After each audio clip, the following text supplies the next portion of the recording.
আসসালামু আলাইকুম ওয়া রাহমাতুল্লাহি ওয়া বারাকাতুহু। সম্মানিত মুসলিম ভাই বোনেরা, আমরা আজকে যে হাদিসটা জানব,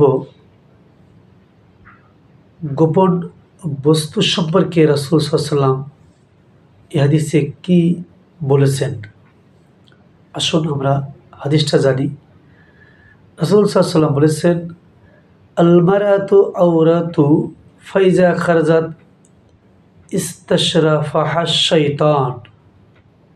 হাদিসের অর্থ হচ্ছে, নারী হচ্ছে গোপন বস্তু, যখন সে বাড়ি থেকে বের হয় তখন শয়তান তাকে নগ্নতার প্রতি ক্ষিপ্ত করে তোলে।